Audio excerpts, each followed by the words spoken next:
Right, so I'm back home now off of the bus. Yeah,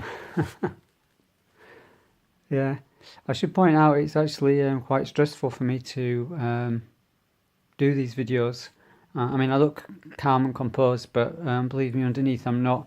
I'm just going through a bit of a burnout at the moment. What we people with Asperger's call burnout. It's where you try to do so many things, and it depletes your energy, your mental energy. So Deconvertedman asked me to. He asked me if I could write out these video responses, and I had to decline because I'm even finding it difficulty doing these. Anyway, that's enough about me. So the next question he asks is, what are your views on how others might view the religion of Islam, given that some people in that religion have done some pretty bad things in recent history? I don't know. In all walks of life, you've got like a standard deviation. You've got a standard distribution curve, haven't you? So you get all different types of people. Whether they're religious or not. From all different walks of life. So I mean, that's all I can say about that. I mean, I personally don't go around doing bad things to people. I think doing bad things is a sign of not following some sort of like higher moral code, isn't it?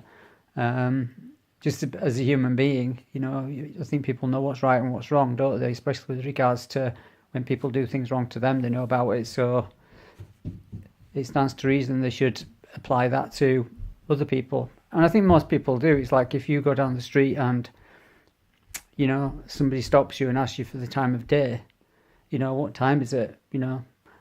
You give them the time, you don't for a moment think that, they're going to do something bad to you.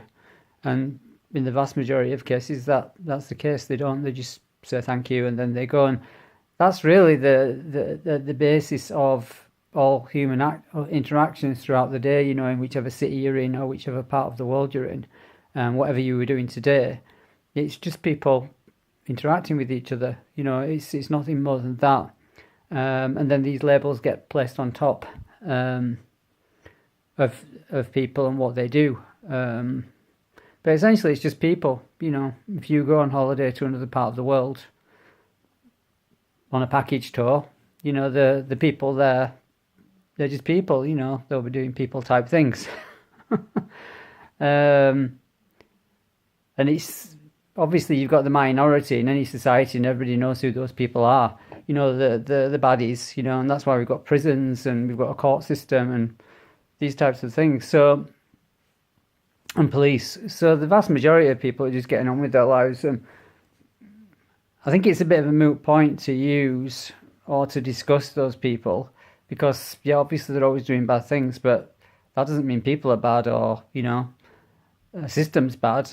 It's like driving a car. You can get somebody who will drive it properly, or somebody who turns it into a car wreck. But we don't go around, questioning the cars, the nature of the cars because of all the bad drivers on the roads. We don't do that. Obviously, we look at the drivers. So that's what I would say with regards to that. I hope that answers the question. And really, for people who've actually got some thinking, regardless of whether you're religious or not, if you've been through the education system, you need to have this type of thinking because I don't like paying my taxes for people that don't think, they just go sail through the system and, they don't think about anything. Particularly points like this, which are very straightforward. So I hope that's answered the question with regards to people who do naughty things and they're in some way linked with Islam.